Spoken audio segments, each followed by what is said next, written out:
대전, 세종, 충남 현안과 이슈를 진단하는 5시엔 대세남.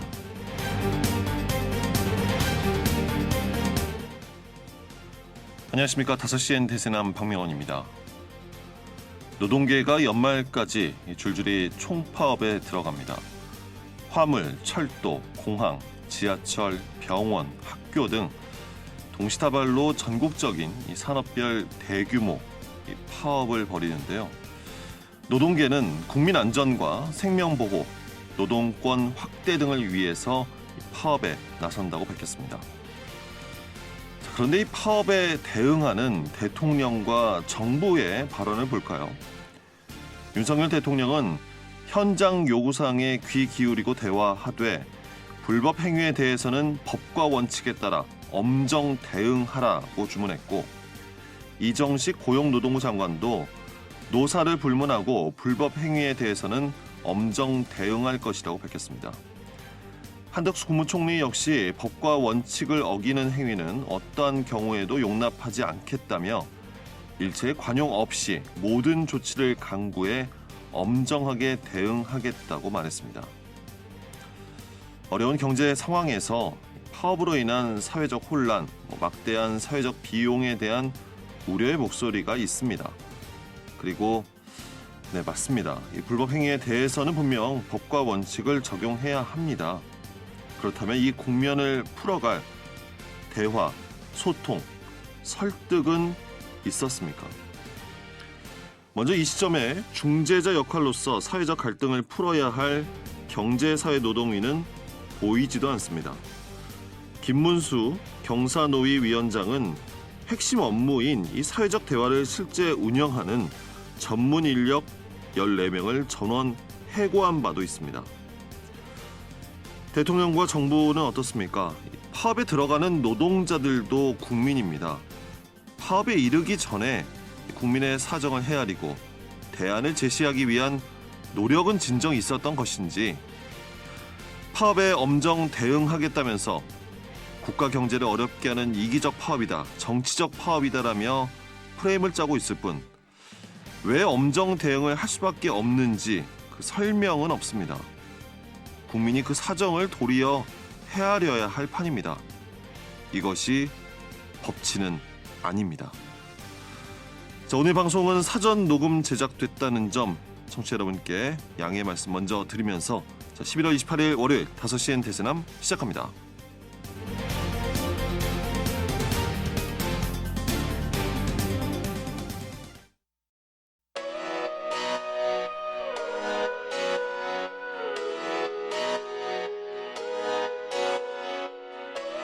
다섯 시엔 대세남은 여러분의 참여로 이루어집니다. 문자로 참여하실 분은 단문 50원, 장문 100원의 유료 문자 샵 2309로 의견 남겨주세요. KBS 대세남 유튜브 채널과 페이스북과 카카오톡 채널은 5시엔 대세남에서 무료로 참여하실 수 있습니다. 의견 보내주시는 분들께는 모바일 상품권 보내드립니다. 여러분의 뜨거운 참여 기다리겠습니다. 자, 키워드로 보는 뉴스 브리핑 먼저 진행하겠습니다. 팟캐스트 하는 것입니다. 정진호 PD 자리했습니다. 정 PD 어서 오십시오. 네, 안녕하십니까. 정진호입니다. 네, 오늘 첫 번째 키워드부터 알아볼까요? 네, 오늘 첫 번째 키워드는 다소 민망한 현수막 방문을 환영합니다로 정해봤습니다. 이장우 대전시장이 대전의 자치구를 차례로 방문하고 있는데요. 지난주에는 대전 동구와 중구, 서구를 방문했는데 중구를 방문한 자리에서 이 시장은 대전 중구 벤처밸리 조성 사업을 적극 지원하겠다 이런 약속을 했습니다. 예. 김광신 대전 중구청장의 공약인 벤처밸리 조성 사업은요. 대전 중구 중촌동 일대에 임대 전용 지식산업센터를 건립하는 그런 사업인데요. 대전 중구가 지난 10월 중소벤처기업부 공모를 신청을 했고 이게 이제 내년 8월경에 최종 결과가 나올 예정입니다. 최근에 이렇게 이장우 대전시장이 각 자치구를 방문하면서 현안 사업이라든지 민원 등을 직접 챙기기 시작했나 보군요. 네, 그렇습니다. 그러면서 이 시장은요, 중촌동 일대에 벤처밸리가 조성이 되면은 이 주차 공간 부족 문제가 발생할 수 있으니까 이를 좀 선제적으로 해결하기 위해서 공영 주차장 조성을 대전시 핵심 과제로 선정하겠다. 이런 약속을 하기도 했습니다. 그리고 이 시장은 대전 중구청 회의실에서 주민 200여 명과 함께 좀 대화하는 시간도 가졌었는데요. 이 자리에서 김광신 중구청장과 중구 주민들은 이 시장에게 보문산 권역 산림복지 휴양단지 조성하고요. 그다음에 중촌 근린공원 어린이 물놀이장 조성, 소상공인 시장 진흥공단 중구에 존치하는 거, 네. 그리고 안영동 체육시설단지 정상 추진 이런 그 지역 현안을 건의를 했고요. 이에 대해서 이장우 시장은 보문산 권역의 그 체류형 산림 휴양시설과 제2수목원을 조성해서 전국에서 찾는 명소로 만들겠다. 그리고 이제 중촌 근린공원 물놀이장을 위해서 대전시가 교부금도 지원하고 또 이제 소상공인 시장 진흥공단 중구 존치를 위해서 공단과 긴밀히 협의하고 있다면서요. 주민들의 건의가 그 시장에 반영될 수 있도록 최대한 노력을 다하겠다 이렇게 좀 화답하기도 했습니다. 예. 시정의 주민들의 건의가 이렇게 반영이 되는 거, 지역 현안을 듣고요. 거기에 대한 의견도 주민들과 주고받고 좋지 않습니까? 바람직한 것인데 왜 키워드에서는 다소 민망한 현수막을 얘기하셨나요? 네, 이런 그 모습 자체는 바람직하다고 볼 수 있는데요. 근데 이장훈 시장이 자신의 페이스북에 올린 사진 때문에 이렇게 좀 키워드를 정해봤거든요. 아, 사진이요? 네, 사실 그 예전에 민선 7기 때에도 이 시장이나 자치구청장이 일선 그 행정동에 방문할 때 이 공무원들이 좀 지나치는 의전을 한다 이런 말씀을 저희 방송에서도 좀 드린 적이 있었습니다. 그 당시만 해도요, 뭐 연초에 그 한 자치구청장이 행정동을 방문하니까요. 그 동 행정복지센터 입구에 누구누구 구청장님의 땡땡땡 동 연두 방문을 환영합니다. 뭐 이런 현수막이 붙어 있었거든요. 그러니까 이런 현수막을 대체 왜 붙입니까? 이게 무슨 뭐 대통령 연두 방문도 아니고 자치구청장이 자신의 동네에 있는 그 행정복지센터 방문하는데 이게 또 현수막 제작하려면 돈 들지 않겠습니까? 예. 이게 아무리 적은 금액이라도 굳이 주민열세 써가면서 이런 문구에 현수막을 붙이는 거 이게 별로 좋아 보이지는 않습니다. 네. 이장우 대전시장의 이번 자치구청 방문에 아까 사진 얘기하셨잖아요. 네. 이런 현수막이 걸렸고 그 사진을 이장우 대전시장이 자신의 SNS에 올렸나 보군요. 네, 맞습니다. 이 시장이 페이스북에 올린 사진을 보면요. 일단은 강당에 이장우 대전시장님 방문을 환영합니다라는 이제 큰 현수막이 걸려 있고요. 주민들 가운데 일부가요. 이제 하트 모양과 함께 이장우 시장님 중구 방문을 환영합니다. 이런 손팻말을 하나씩 쭉 들고 일렬로 이제 앉아 있었습니다. 아, 이런 하트 모양의 이런 문구가 있는 손팻말을 네, 들고 있다고요? 한 분씩 해갖고 일렬로 딱 앉아서 그 문장을 완성을 했죠. 그리고 이제 예. 중구 청사 중앙 계단에도요. 그 각 계단마다가 하트 모양과 함께 이장우 대전시장님 3대가 하나 되는 중구 방문을 환영합니다. 뭐 이런 표시를 장식해 놓기도 했었습니다. 아, 그렇군요. 네, 상당히 과해 보이는데요. 그렇죠. 이게 사실 굉장히 먼 거리도 아니고요. 어떻게 보면 동네 아니겠습니까? 그 네. 대전 안에 있는 행정기관 방문하는데 뭐 이렇게 방문을 환영합니다. 이런 좀 과해 보이는 의전. 이게 시민들께서 어떻게 볼지 이게 참 시장이 구청 그 청사를 방문하는데 하트 모양, 그리고 시민들이 마치 무슨 공연장이라든가 이런 모습 아닙니까? 이런 건? 이게 사실 좀 글쎄요 자발적일지 않을지는 모르겠지만 이것도 제작을 해야 되는 거 그 아니겠습니까? 문제도 저도 얘기를 하고 싶습니다. 이게 정말 자발적인 것일지 의문이 드는군요. 네, 뭐 도화지에 쓴 것도 아니고요. 그 제작한 거기 때문에 그것도 비용이 들었을 것 같고 들으시는 분들이 판단하셔야 될 것 같은데요. 예. 근데 의전도 사실 좀 적당히 해야 빛이 나는 거지. 이렇게 좀 과한 의전은 오히려 그 시민들에게 안 좋은 이미지, 좀 역효과를 줄 수 있지 않을까 이런 생각도 들기도 합니다. 한편으로는요, 그 21세기 우리 공직사회가 여전히 그 20세기 권위주의에 머물러 있는 게 아닌가 싶어가지고 이 소식 전해드려봤습니다. 예. 두 번째 키워드 알아볼까요? 두 번째 키워드는요, 북한 핵보다 덜 위험하니까 괜찮다로 적어봤습니다. 이건 어떤 겁니까? 충남 논산시가요 대량 살상 무기인 확산탄 등을 생산하는 방산업체 유치에 나서가지고 논산 지역 시민사회가 지금 반발하고 있습니다. 예. 논산시는 지난달 22일 한 방산업체와 그 투자 업무 협약을 체결을 했는데요. 논산시 양촌면 이마리 일대 약 그 13만 평 부지예요. 농산시가 방산 물자 관련 일반 산업단지를 조성을 하면은 이 업체가 여기에 입주한다. 뭐 이런 내용이었습니다. 예. 이 자리에서 이 업체는요 향후 5년간 1,200억 원 정도를 투자하겠다. 뭐 이런 계획을 밝혔고요. 백성현 논산시장도 논산을 군수산업의 세계적인 메카로 논산을 이제 탈바꿈하도록 노력하겠다. 뭐 이렇게 화답을 하기도 했습니다. 국방도시인 논산이 방위산업을 육성하겠다는 의지는 늘 뭐 밝혀왔는데, 물론 이제 방산 기업이 주로 생산하는 제품은 무기가 될 겁니다. 그리고 무기라는 것 자체가 뭐 당연히 인명 살상을 전제로 하는 것이 이제 무기인 것인데, 그런데 대량 살상 무기 제조 업체라고 했거든요. 네, 맞습니다. 이 업체가 주로 이제 생산하는 그 살상 무기가요. 확산탄, 열압력탄, 그리고 백린탄, 신관 이런 것들을 좀 생산한다고 하거든요. 예. 근데 확산탄은요. 축구장 3개 넓이를 초토화할 수 있는 그런 무기로요.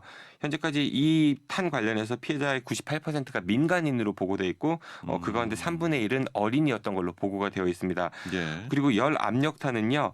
유효 반경 안에 있는 생물체가 이 내장 파열 등으로 즉사하거나요. 순간적으로 타죽게 하는 그런 엄청난 무기고요. 또 이제 백린탄도 이 피부에 붙어가지고 화학적 화상을 일으킨 다음에 이게 이제 신체의 지방층까지 녹여서 심한 고통을 안기면서 죽음에 이르게 하는 그런 무기로 알려졌습니다. 그래서 이제 러시아가 우크라이나를 침공했을 때 이 백린탄 등을 사용한 것이 이제 알려져가지고 국제적 비난을 받기도 했습니다. 그렇습니다. 국제적으로 백린탄 등은 피해가 워낙 민간인에게까지도 갈 수 있으니 사용하지 말자는 게 국제적인 약속으로 알고 있는데요. 듣기만 해도 참 끔찍한 무기들입니다. 네, 그래서 이제 논산 지역 시민사회 단체들은요, 이 비인도적 대량 살상 무기 생산업체 논산 입주 반대 시민대책위원회를 구성을 했고요. 그러면서 논산시 이번 결정에 반대의 목소리를 내고 있습니다. 이들은 지난주 목요일 논산시청 앞에서 기자회견을 열고요. 대한민국은 이런 비인도적 무기가 없어도 북한의 공격에 대응할 충분한 전력을 갖추고 있다면서요. 이 확산탄은 협약에 따라 국제적으로도 금지된 그런 비인도적 불법 무기이고 열압력탄과 백린 연막탄도 국제인도법을 위반하는 불법 무기라면서 이 논산시가 자세한 정보 공개도 없이 시민들과의 충분한 논의도 없이 밀실에서 이 같은 결정을 내렸다 이렇게 비판을 하고 나섰습니다. 예. 뭐 명분도 그런데요. 얼핏 생각이 드는 게 이게 제조 과정은 안전할지 시민들에게 혹시나 위험이 되지는 않을지 하는 생각이 또 드는군요. 그래서 정보 공개가 상당히 좀 중요한 것 같거든요. 사실 대전에서도 이 한화나 국방과학연구소에서 얼마 전에 폭발 사고가 있었었죠. 그래서 네. 인명 피해가 발생하기도 했었고요. 그만큼 이 무기 제조 시설은 늘 안전 사고를 생각하지 않을 수가 없습니다. 네. 그래서 이제 이날 기자회견에 참석했던 시민대책위 관계자도요. 이 논산시가 폭발 또는 화재 사고 가능성이나 소음과 뭐 수질, 토양, 대기 오염 이런 가능성 이런 걸 좀 주민들에게 제대로 알려지지 않은 채 그렇죠. 그 문제도 있죠. 네네 근거 없는 경제적 이익만 부각해서 이를 추진하고 있다면서요. 논산시가 이 업체에 어떤 특혜를 준 건 아닌지 이런 것도 좀 밝혀야 한다 이렇게 의혹도 제기하고 났습니다. 그런 의혹까지 나오고 있습니다.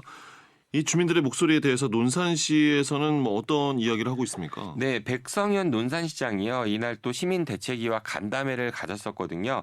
이 자리에서 백 시장은 논산 발전과 고용 창출을 위해 필요한 시설이다. 뭐 이러면서요. 이 시설이 북한 핵보다는 덜 위험하다. 그러니 북한 핵부터 먼저 없애라고 해라. 뭐 이런 답변을 이게 실제 했던 말입니까? 예, 내놨다고 합니다. 그러면서 근데 백 시장은요. 어차피 논산은 군사 안보 지역으로 이게 전쟁이 나면은 첫 번째 목표물이 된다. 뭐 이런 이야기도 덧붙였다고 합니다. 이 얘기도 시민들 앞에서 했던 얘기고요. 시민의 안전을 최우선으로 고려해야 할 시장이 시민들에게 이런 이야기를 했다는 게 믿기지가 않는데요. 정말 좀 귀를 의심하지 않을 수 없는데요. 이 국제적으로도 사용 금지가 권고돼 있는 대량 살상 무기 제조 공장을 이 자세한 정보 공개도 없이 유치하려고 하는 일이요. 그리고 그 위험성을 지적하니까 어차피 전쟁 나면은 논산이 먼저 공격받게 된다. 그리고 북핵보다는 덜 위험하다라고 말하는 논산시장. 이런 모습을 논산 시민이 과연 원하고 있는지 좀 궁금하기만 합니다. 이 국방의 중심 논산시의 자존심과 위상에 대해 논산시가 좀 다시 한번 잘 생각해 보면 좋겠습니다. 예. 여기까지 듣겠습니다. 키워드로 보는 뉴스브리핑 지금까지 팟캐스트 하는 것입니다. 정진호 PD였습니다. 고맙습니다. 고맙습니다.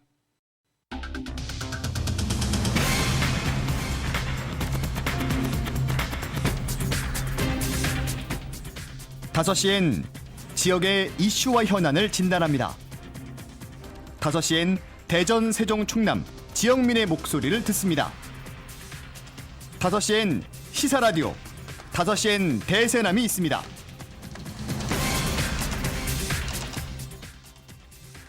네, 집중 인터뷰 이어집니다. 내년 국립대병원 대규모 구조 조정을 앞두고 의료 현장의 반발이 거세지고 있습니다. 일부 지역의 국립대병원은 파업에 돌입하며 강경 대응에 나섰는데요.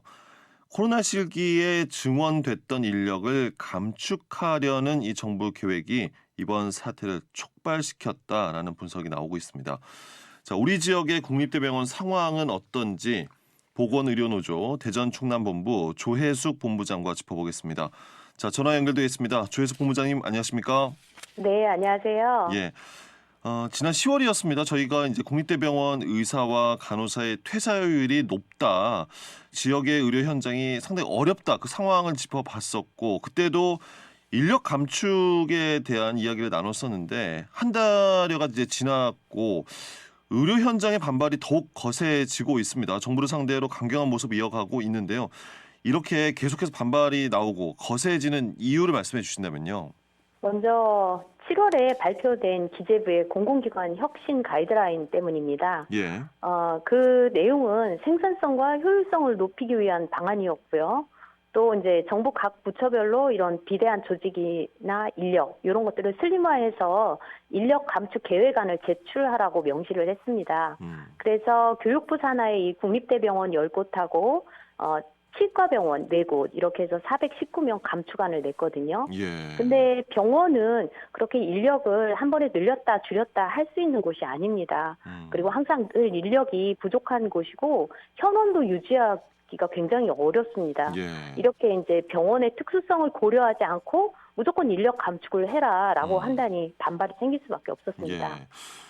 저희 방송을 통해서도 지역의 의료계 상황, 그러니까 말씀해주신 현원을 유지하는 것도 어려운 게 사실 현실인데 정부의 논리는 코로나19 상황에서 인력이 늘어난 것이다, 증원이 됐었으니 최근에 코로나19 등이 소강 상태이니까 다시 좀 줄여도 되는 거 아니야, 이런 것 같습니다. 어떻습니까? 현재는 코로나19가 종식이 된 게 아니에요. 그리고 중증 환자도 중환자실에서 계속 보고 있고요. 예. 그리고 일반 병상에서도 코로나 확진자가 나오면 그날 환자도 분리해야 되고 일이 굉장히 많습니다. 네. 환자의 중증도 올라가고 또 분리하는 일까지 그 업무가 굉장히 많이 많아졌기 때문에 현재 있는 인력으로도 그것을 감당하기가 어려운 상태입니다. 예. 그런데 그 상황에서 인원을 줄여라 하면 있는 간호사들도 아마 이직으로 이어지지 않을까 싶습니다. 더욱 더 이직으로 이어질 수 있는 우려가 나온다. 그 새 정부 공공기관 혁신 가이드라인에 의해서 인력 감축 계획안이 발표됐는데 앞서 말씀해 주신 전국의 국립대병원 10곳 그리고 국립치과병원 4곳을 얘기해 주시면서 정원 419명 감축하는 계획안이 제출이 됐다고 말씀해 주셨는데 이 계획에서 감축되는 인력 대부분이 간호직입니까? 저희 지역도 해당이 되는데요. 예. 세종 충남대병원 같은 경우를 예를 들어보면 저희가 14명입니다. 감축해야 할 인원이. 원무 행정직이 2명이고요. 예. 간호사가 12명입니다. 그래서 대부분 간호직이라고 보시면 될 것 같습니다. 예. 12명의 간호직을 줄인다는 것이 현실적으로 얼마나 큰 어려움이 생기는 겁니까? 말씀드렸듯이 현원이 유지되지 않고 있습니다. 병원에서는 인력 충원을 할 수가 없는 거고요. 그 현원도 유지되지 않는 상태에서 12명을 줄여야 되기 때문에 업무를 말로 표현하기는 좀 어려울 것 같습니다. 네네. 그 신규로 들어온 간호사들마저도 직장을 떠나는 사례가 상당히 많다라고 합니다. 전국에 있는 대부분의 국립대병원이 다 이런 실태를 가지고 있습니까? 얼마나 지금 또 어려운 상황인지요? 대부분 전국이 비슷할 것 같긴 하지만 대전 같은 경우에는 충남대병원이 유일하게 상급종합병원입니다. 그 상급종합병원이라는 것은 결국에는 환자의 중증도가 굉장히 높다라는 얘기고요. 예. 병원은 인력이 충분한 병원은 없습니다. 그렇지만 이제 병원이 노동조합과 함께 노사가 이런 인력 부족 문제를 해결하려고 노력을 굉장히 많이 하고 있고요. 그게 직결되는 게 간호 등급하고 연관이 됩니다. 그래서 예. 간호 등급도 합의를 하고 이렇게 노력을 했음에도 불구하고 인력 수급도 잘 안 되고 이러면서 현재 인력 감축 문제까지 겹치면서 차직률이 훨씬 높아지는 상황이고요. 그리고 이제 국립대병원과 또 민간 사립대병원하고 비교해 보면 임금이 훨씬 낮습니다. 올해만 봐도 임금 인상률을 보면요. 국립대 같은 경우에는 정부 공공기관 임금 인상 가이드라인 적용을 받습니다. 네. 그래서 임금을 인상할 수 있는 그 인상률이 제한이 되어 있습니다. 그리고 민간병원은 그렇지가 않기 때문에 올해 이제 사립대병원하고 비교해 보면 올해만 임금 인상률이 2, 3% 차이가 납니다. 그렇기 때문에 상대적으로 낮은 임금, 그에 비해서 이제 상급 종합병원이기 때문에 열악한 근무 조건이 되는 거죠. 업무의 강도가 심하다는 말씀이시고요. 네, 예. 적은 인력으로 훨씬 중증도가 높은 환자들을 많이 봐야 되는 조건이 될 수밖에 없기 때문에 국립대병원이 민간병원하고 경쟁을 할 수가 없는 거죠. 경쟁이라는 것이 이런 임금이나 복지에서 경쟁력이 안 되는 거고, 그렇게 되다 보니 간호사를 구하는 일이 굉장히 어려워지는 겁니다. 네. 그 공공기관 혁신 가이드라인에서 인력을 감축하자, 그 조직과 인력을 슬림화하는 것이 이게 의료계에 적용이 될 수 있는 것인가 의문이 분명히 있습니다. 그러니까 특히나 이제 국립대병원 같은 경우에는 공공의료를 최전선에서 책임지는 기관이고요. 우리가 또다시 이 코로나19와 같은 위기 상황 언제 또 발생할지 모르는 일이니 대응을 위해서 항시 이제 준비하고 대비해야 되는 것 아닌가 싶은데, 인력 감축 계획안을 이렇게 국립대병원에도 적용하는 것이 과연 맞는 일일까 싶거든요. 맞습니다. 그렇게 말씀해 주시니까 제가 좀 위로가 되는데요. 코로나 완전 종식이 지금 불가능한 상황이지 않습니까? 예. 그리고 연령대도 계속 높아지고 있고, 국민의 연령이 높아진다는 것은 결국은 조금 더 위험에 더 노출이 되는 겁니다. 그리고 5년마다 계속 감염병이 돌고 있고요. 이전에 메르스 때도 그랬고, 감염병에 대비해서 공공의료기관 늘려야 된다, 병상 확보해야 된다라고 얘기를 했습니다. 근데 그때도 마찬가지고 지금도 마찬가지고 인력 준비를 해야 된다라고 얘기를 하는데, 네. 코로나19 상황에서도 병상 확보만 했지 거기에서 일할 인력 준비가 안 됐기 때문에 굉장히 어려웠습니다. 예. 지금 코로나19 3년여를 겪으면서 인력이 굉장히 숙련도가 지금 되어 있단 말이에요. 그렇기 때문에 이 인력을 계속해서 잘 가져가고 교육하고 이런 대비가 되어야지만 다음 감염병에 대비를 할 수 있는 것입니다. 그래서 병상을 소개하고 환자를 보는 직접적인 감염병에 대응할 수 있는 이 국립대병원의 인력 감축은 있어서는 안 된다고 봅니다. 예. 분명히 공공의료의 질과도 직접적인 연관이 있는 것이고요. 그 이번 국립대병원의 인력 감축에 대한 문제점 이런 지적들에 대해서 기획재정부는 감염병 등 긴급 상황에 대해 국립대병원이 자체적으로 인력 증원을 할 수 있도록 조치를 하겠다. 코로나 적기 대응이 차질 없이 추진될 수 있도록 노력하겠다. 이런 내용을 밝혔습니다. 기재부의 이런 내용의 발표를 어떻게 들으셨습니까? 일단 기재부의 이런 내용들이 실현 가능하다고 생각하는지 모르겠습니다. 저희가 이제 3년여를 코로나19의 이런 긴급한 상황에서 국립대병원 인력 확충 요청을 굉장히 많이 했습니다. 그리고 실제적으로 병원에서도 이 인력은 반드시 필요하다라고 요청을 했었고요. 예. 그렇지만 승인은 절반 정도밖에 나지 않았습니다. 그리고 현재도 코로나가 아직 유행을 많이 하고 있고 12월에도 또 7차 유행을 할 것이다라고 예상을 하고 있습니다. 그리고 중증 환자 여전히 줄지 않고 있는 실정이고요. 예. 그래서 현장에 이런 숙련된 인력이 없으면 실제적으로 이 감염병에 대응을 계속해서 할 수 없고요. 충남대병원 같은 경우에 그 인력 감축 14명이 있잖아요. 네. 이 3동에만 다 해당이 됩니다. 이유는 대전 본원 같은 경우에는 그 지원 인력을 받지 못했는데 예. 현장에서 일했던 사람들도 숙련도까지 올라오기까지는 굉장히 긴 시간 필요하거든요. 예. 근데 인력을 갑자기 받아서 숙련을 시키기는 굉장히 어렵습니다. 그래서 이 필수 인력에 대해서는 반드시 확보가 되고 유지가 되어야 현장도 이후에 이제 대응을 할 수 있는 거고요. 그렇기 때문에 기재부의 이런 설명들이 현실감은 전혀 없다라고 보시면 될 것 같습니다. 그 여러 어려운 상황인데요. 본부장님, 지역 네. 거점 병원이 국립대병원의 병원장 공백 사태가 이제 계속해서 이어지고 있는데 이 문제를 시민들이 어떻게 좀 봐야 됩니까? 저는 이 문제 굉장히 심각하다고 봅니다. 지금 15개 국공립병원 중에 병원장 임기 종료된 곳이 5곳이에요. 예. 여기 충남대병원도 11월 14일 날 임기가 끝나서 공석 상태예요. 네. 병원장 임기가 끝났는데 그 인사권을 쥐고 있는 데는 대통령하고 교육부 장관이거든요. 근데 이제 새 원장을 바로 임명하지 않는 게 이제 저는 가장 큰 문제라고 생각을 하고요. 예.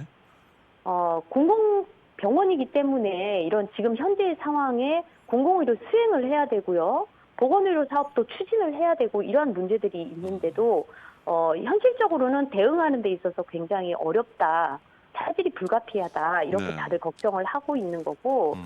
병원장 임기가 종료가 되더라도 차기 병원장 선임까지 시간이 좀 걸린단 말이에요. 예. 그 기간 동안은 현재 병원장이 그대로 임기가 끝나는 것이 아니라 역할을 지속해서 수행할 수 있도록 뭔가 개선이 필요하다라고 생각을 하고 더더욱 이렇게 감염병 사태가 이어지는 이런 지속적인 상황에서는 더더욱 그 업무 수행이 요구되기 때문에 예. 빠른 시간 안에 저는 해결을 해야 된다라고 생각을 합니다. 그러니까요. 뭐 당연한 말씀이시고요. 지금 뭐 교육부 장관이 공석도 아닌 상태인데 이게 네. 미리 인사가 준비되지 못하고 미뤄지는 이유가 대체 뭘까요?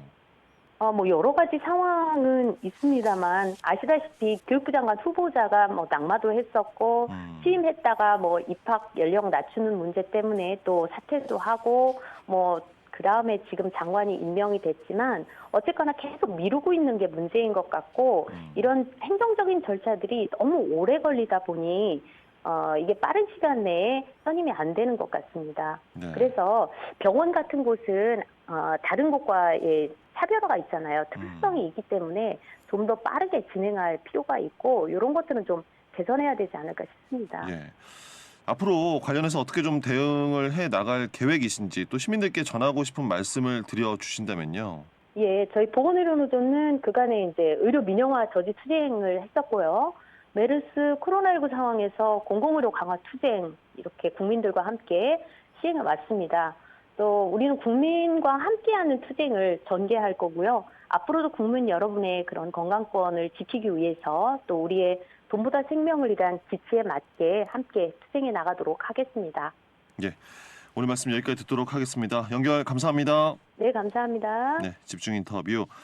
정부의 국립대병원 인력 감축 논란 등에 대해서 보건의료노조 대전충남본부 조혜숙 본부장과 이야기 나눴습니다. 이어서 5시엔 대세남 독서 캠페인이자 우리 사회 전반적인 문제를 책을 통해 고민해보는 책으로 보는 시사 대세남 책사. 오늘은 오스카 와일드의 행복한 왕자를 소개해드립니다.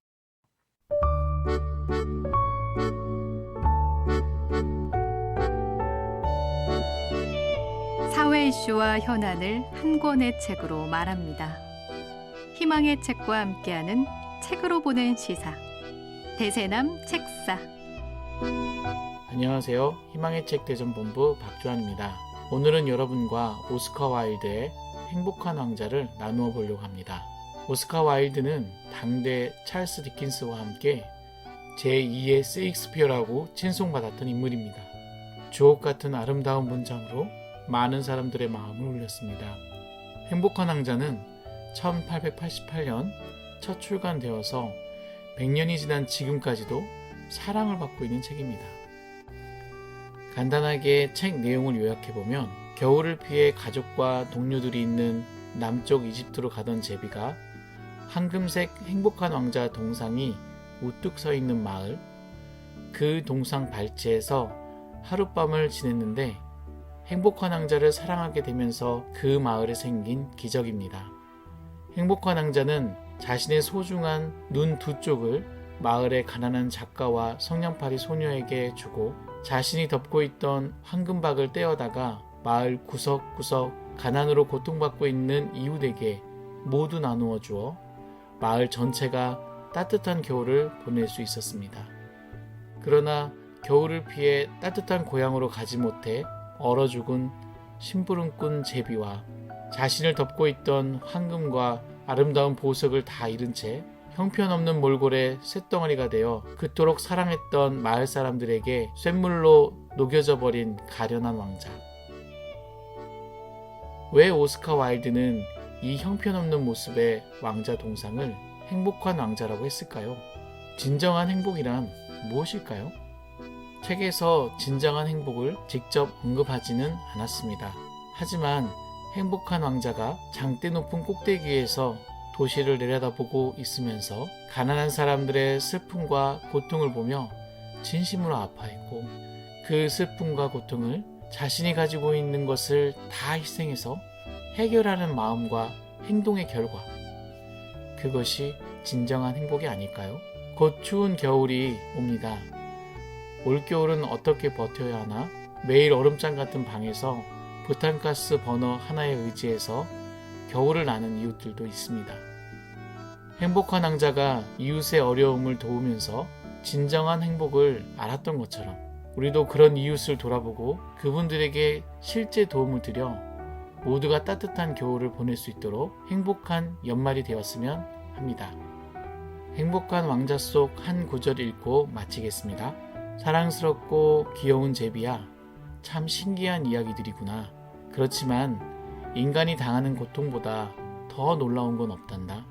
비참함보다 더 큰 신비는 없지. 5시엔 대세남 독서 캠페인이자 우리 사회의 전반적인 문제들을 책을 통해 고민해보는 책으로 보는 시사 대세남 책사. 자, 오늘은 희망의 책 대전본부의 박주한 이사께서 오스카 와일드의 행복한 왕자를 소개해드렸습니다.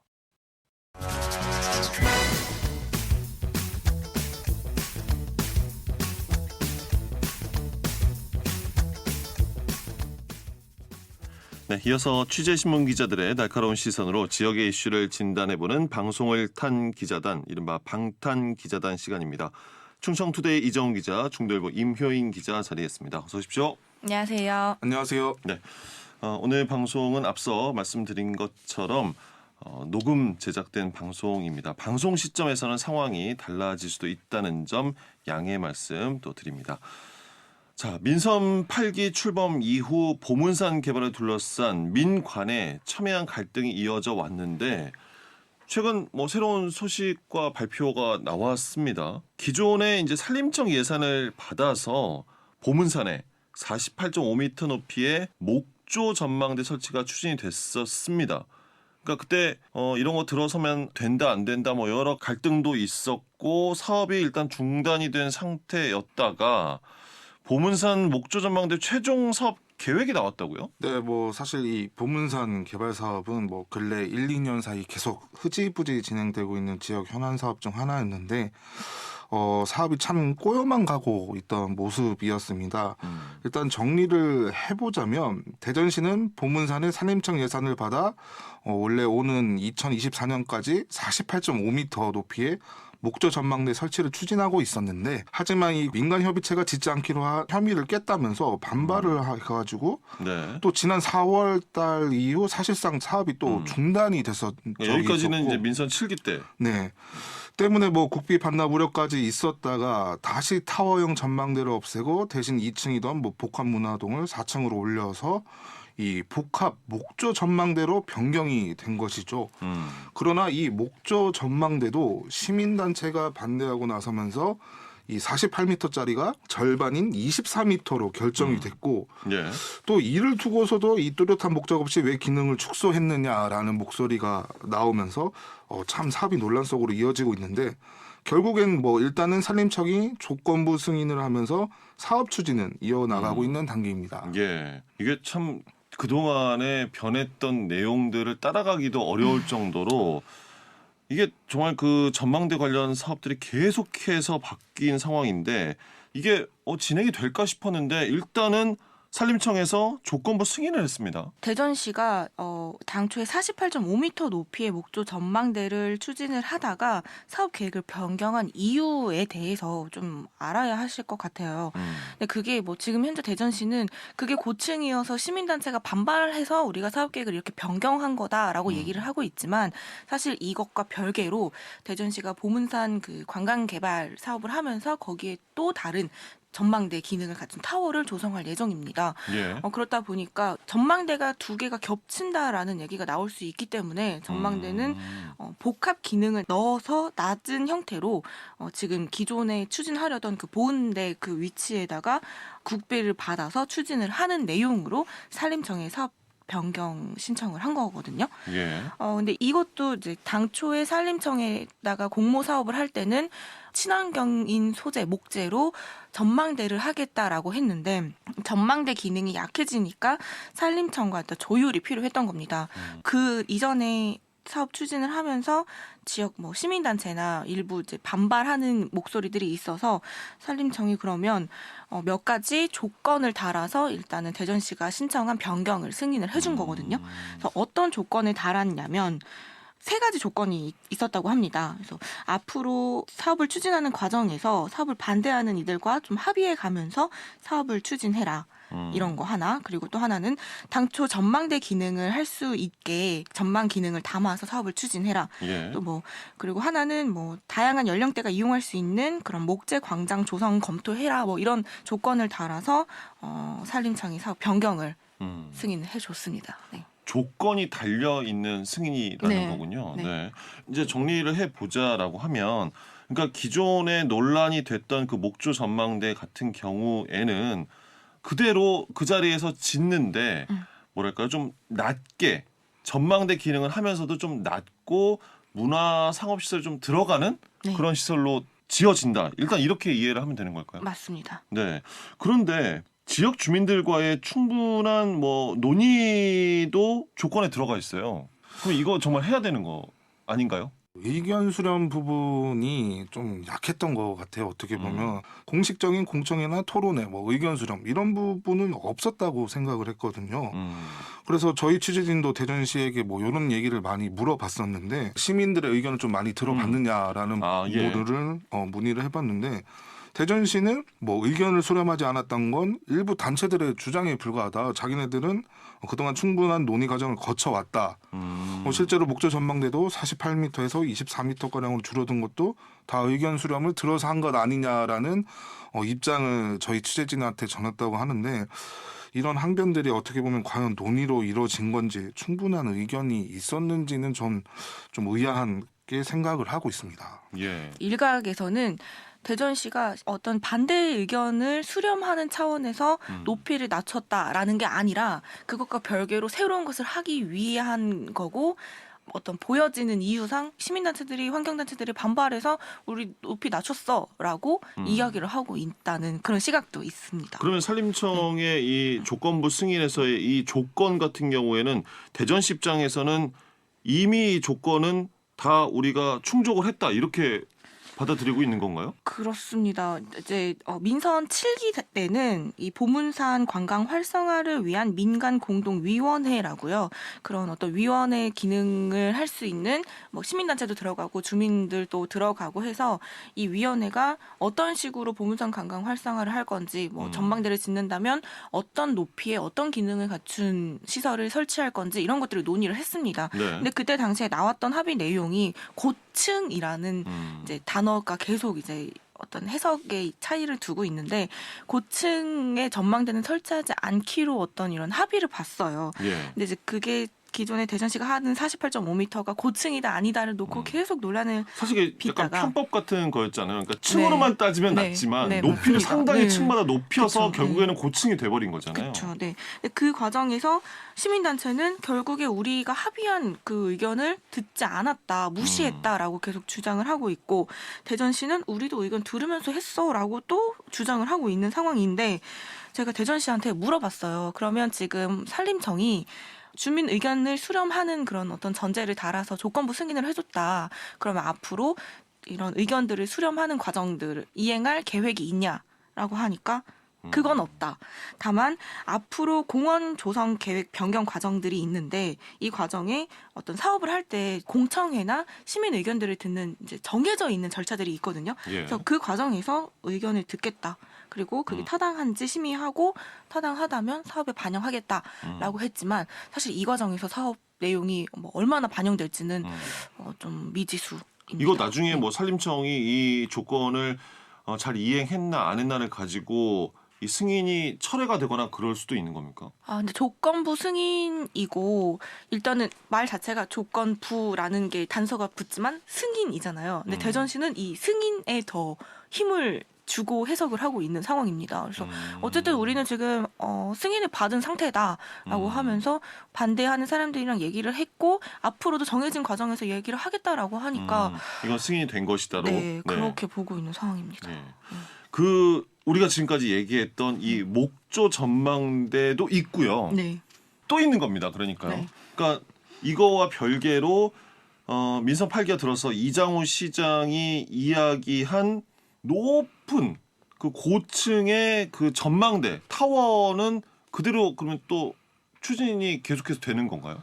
결론적으로 보면 타워 자체가 2개가 되는 건 맞습니다. 쉽게 이 목조 전망대는 산 중턱, 이장우 시장이 구상하고 있는 사업은 산 최정상 이런 식으로 보면 될 것 같고요. 예. 다만 여기서 그 이장우 시장이 계획하고 있는 뭐 150m의 전망대나 곤돌라 사업 그렇죠. 뭐 이런 것 자체는 아직 너무 이렇게 그림에 불과하고 구체적이거나 뭐 아무것도 확정되지 않았다. 저희 취재진들도 뭐 정확한 파악이 이거 어렵더라라고 저는 전달을 받았거든요. 뭐 현재까지 구체적인 그림이 과연 나왔을지 저는 이게 좀 궁금한 사항입니다. 네. 예. 그래서 제가 취재를 해봤습니다. 네. 녹음 날 기준으로 대전시 담당 공무원과 통화를 했는데요. 근데 아직 뭐가 확실히 구체적인 계획은 나오지 않은 상태고요. 이게 12월 중으로 발표될 예정입니다. 예. 대전시가 아까 얘기하는 목조 전망대랑은 별개로 타워 그리고 이동시설, 워터파크, 숙박시설 이 4가지 기능을 지금 보문산 관광 개발에 넣어서 기본 구상을 하고 있고 이 결과를 12월 중에 발표를 할 예정인데요. 예. 여기에 얘기하고 있는 타워 그러니까 목조 전망대 별개로 또 다른 이제 전망대 기능을 갖춘 타워가 들어서는데 이 높이도 기존에 150m로 알려져 있는데 이거는 뭐 확정은 아니라고 하고요. 좀 예. 앞으로 바뀔 수 있다고 합니다. 네. 건축법상 120m 이상이 고층이에요. 그래서 아무래도 120m 이상이 되지 않을까라고 저는 이제 조심스럽게 생각을 해보고 있는데 대전시 공무원은 산 어디다가 설치하느냐에 따라서 산 꼭대기다 하면은 그렇게까지 높게 할 필요는 없지 않을까 싶다. 그러고 다른 위치에다 한다면 또 높게 할 수도 있고 아직 그 전망대 높이는 정해지진 않았다라고 이야기하고 있습니다. 그러니까 산 중턱에 목조 전망대가 하나 들어서는 것이고 네. 그리고 정상에 높은 타워형 전망대가 하나 들어서고 그 밖에도 여러 뭐 워터파크나 숙박시설 등이 이제 들어설 것이다. 이런 계획이 이제 잡혀 있다는 것인데 12월 중에 계획을 발표를 앞두고 또 시정 질의에서 대전시장에 발표가 또 있었습니다. 질의가 있었고요. 네, 그러니까 이번 대전시의회 시정 질의에서 보문산 관광 개발이 임기 내에 가능하겠냐 이런 질문이 있었습니다. 여기서 마침 질문이 나왔군요. 네, 근데 이게 너무 오랫동안 해결되지 않은 대전시의 수건 중에 대표 수건 중에 하나이기 때문에 매번 뭐 빠지지 않고 물어보는 질문이에요. 그래서 이번 시의회에서도 시정 질문을 했을 때 이장우 시장이 임기 내에 하기 위해서 빨리 하기 위해서 민간 투자 유치를 검토를 하고 있다라고 얘기를 하면서 그렇게 되면은 뭐 시 예산도 안 들고 빠른 시간 안에 사업이 될 수 있을 것으로 보인다. 이렇게 이장우 시장이 얘기를 했습니다. 네. 그런데 이거를 놓고 또 지금 사실 가능하냐, 과연 저대로 되냐 이런 얘기가 많이 나오고 있는 게 그동안에 대전시가 보문산 관광개발 사업을 하면서 민간 유치를 안 했던 게 아니었거든요. 근데 뭐 사업성이 안 나오니까 마땅한 민간 사업자가 우리가 보문산 관광개발 해볼게라고 나서지 않는 상황에서 과연 그러면 적정한 사업자가 나타날 수 있을지는 좀 뭐 장담하기 어렵습니다. 예. 저도 같은 생각인 게 지금 민자유치라는 카드를 꺼내들었는데 이 민자유치에 대한 예산을 보니까 뭐 한 3천억 정도를 지금 생각을 하고 있는 것 같더라고요.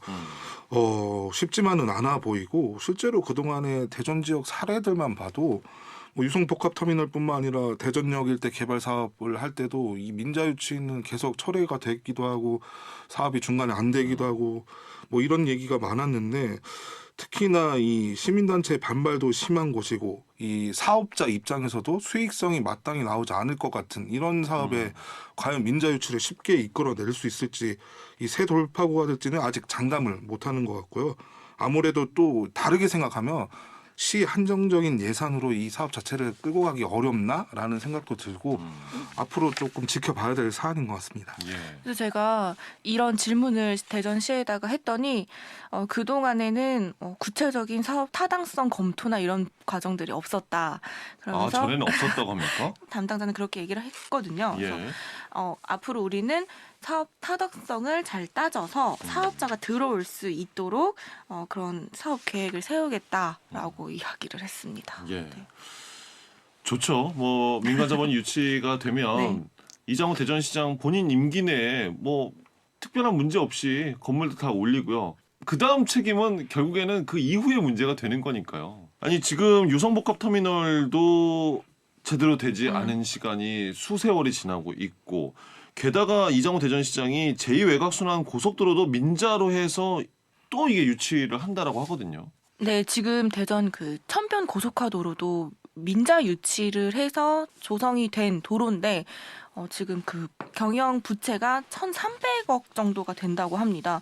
이 돈을 2031년까지 그 사업자가 사업 경영으로 수익을 보전받지 못하면 그 돈을 온전히 대전시가 부담을 해야 되는 상황입니다. 그러니까 당장 민자 사업을 해서 어떤 성과가 날 수는 있는데 그 사업에서 이제 채워지지 않는 부분들 또는 처음 당초의 계획대로 수익이 나지 않았을 때 대전시가 나중에 어떤 후불제로 그 돈을 그대로 내는 것과 비슷한 똑같은 그런 상황이 될 수 있다는 점도 좀 신중하게 접근해야 되는 이유입니다. 예. 근데 뭐 레고랜드 사건도 있었고 요즘 그 민자 유치가 정말 쉽지 않은 부분이거든요. 앞으로 분명히 사업 추진을 하는 데 있어서 논란은 조금 예상은 되고 있는데 좀 속도감 있는 사업 추진을 위해서 대전시가 좀 꼼꼼한 전략 마련을 했으면 하는 바람입니다. 예. 현안 하나를 더 짚어보겠습니다. 트램인데요. 트램이 이장우 대전시장이 뭐 본인은 추진력을 갖고 다 할 수 있다라고 했는데 이후 이야기가 없어요. 그러다 보면 아니 이게 2027년 개통이 한참 더 뭐 미뤄지는 거 아니냐 이런 이야기들 나오고 있거든요. 어떻습니까? 일단 결론을 보자면 이 당초 대전시는 2027년까지 개통을 뭐 예고는 했지만 현재 진행되는 상황을 좀 따지자면 아무래도 2027년까지는 좀 어려워 보이고 전문가들이나 각계에서 좀 바라볼 때 한 1, 2년 또 늦춰질 것이다라는 시각이 지금 많거든요. 예. 일단 대전 도시철도 2호선 사업 정말 이제는 어떻게 보면 애증의 사업이라고까지 불려질 만큼 오래 끌고 있는 사업인데 다시 그래도 요즘 트램과 관련한 이야기가 많이 나오고는 있습니다. 뭐 여전히 또 일각에서는 지하철로 해야 된다라는 사업을 얻고 해야 된다는 얘기도 있지만 이 현 상태에서 지하철이나 뭐 다른 방식으로 변경할 경우 행정 절차를 처음부터 다시 재생을 또 해야 되기 때문에 2호선 완공은 완전 좀 너무나 또 무기한 연기될 수밖에 없거든요. 예. 일단 현재 상황은 이 급증한 사업비를 어떻게 이끌어 나가느냐, 마련하느냐를 두고 고심하고 있는 단계다라고 보면 될 것 같습니다. 예. 지금 이제 12월 달이 되면은 대전시 시정에 앞으로 민선 8기의 큰 그림들이나 방향들이 많이 제시가 될 것 같습니다. 지금 2호선 그 도시철도 2호선 트램의 어떤 계획 구상안도 다음 달 중순쯤에 대전시가 발표를 한다고 하고 있거든요. 지금 얘기한 사업비 변경 부분을 어떻게 할 건지 그리고 뭐 구체적인 뭐 역 어디다가 할 건지 뭐 이런 것들이 어느 정도 윤곽이 다음 달이 되면 나올 것 같습니다. 이장우 시장이 관련해서 그래도 발언을 계속 하고 있지 않습니까? 네, 방금 이묘연 기자가 얘기한 것처럼 다음 달 발표한다는 것을 최근에 이제 중구청에서 구민과의 대화를 통해 발표한 내용이거든요. 물론 당장 내년 착공이라는 지금 카드를 내걸었는데 일단 내년 되자마자 뭐 1월부터 바로 착공을 할 수 있는 것은 현재 아니고요. 예. 아무래도 뭐 내년에 착공을 한다는 목표는 뭐 내년 하반기가 될 수도 있는 거고 12월이 될 수도 있는 거고 근데 제 개인적으로 생각은 내년에도 착공을 못한다고 저는 보고 있는데 이와 관련한 일단은 총 사업비 자체가 지금 거의 2배는 안 되죠. 2배 가까이 늘었다고 하는데 이 15% 이상 늘어나면 기재부로부터 사업계획 적정성 재검토를 다시 받아야 하는 과제도 있고요. 추후 기종 선정이나 이 정확한 노선 이 모든 계획들이 아직 명확하게 딱 잡혀 있는 상황은 아니거든요. 그렇기 때문에 당장 내년을 착공을 위한 사업까지 가는데도 저는 시간이 좀 걸릴 것 같아서 예. 앞으로 트램 어떻게 추진해 나갈지 계속해서 저는 지켜보도록 하겠습니다. 네. 예. 그 경기도 위례나 동탄의 사례만 봐도 이게 기본 설계에 들어가는 과정에도 상당히 그러니까 모든 앞에 절차들이 끝났음에도 불구하고 실시 설계 들어가는 시간도 상당히 오래 걸려서 아직도 첫 쌈을 못 두고 있는 상황입니다. 뭐 기종 선정도 아직 안 돼 있는 걸로 저도 알고 있는데 이렇게 되면 대전 트램이 2020년대에 달리는 모습 보는 게 뭐 이정 기자 이야기처럼 상당히 어려울 수도 있겠네요. 거기까지 뭐 가능성이 아예 없는 얘기는 아닌데요. 그 전에는 뭐 무조건 돼야 되지 않을까 생각이 들고요. 지금 그 적정성 재검토 이런 절차들을 해야 되는데 이제 사업이 너무 오래 진행이 되다 보면은요. 그 중간중간에 계속 상황이 바뀌고 뭐 어떤 가격이나 전반적인 비용이 오르죠. 그렇죠. 그러니까 이거를 진짜 좀 타이트하게 지금은 더 이상은 저는 이제 미뤄서는 안 된다고 보고요. 빨리 이번에는 좀 어떤 계획이 나오고 그게 거기서는 더 어떤 문제 없이 빨리 좀 착착 추진됐으면 좋겠어요. 네. 네, 특히나 이장우 시장이 2호선 얘기를 하면서 뭐 3호선도 다른 팀에서 네. 진행을 하고 있다는 것을 밝히고 발언했습니까? 있는데 예. 그 다른 거 생각하시기 전에 좀 2호선 트램부터 완료를 우선적으로 좀 전폭적인 좀 대전시에 네. 행정력을 집중을 좀 해서 사업을 완료한 뒤에야 3호선, 4호선 얘기가 나오는 거지. 이 먼저 붙어 있는 선결 사업부터 해결을 좀 우선 해줬으면 좋겠습니다. 예.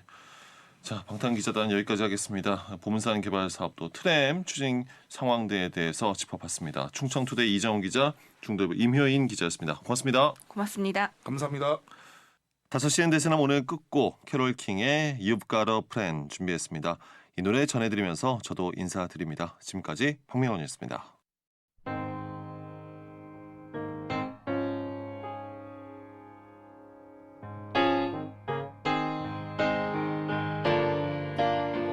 When you're down and troubled and you need some love and care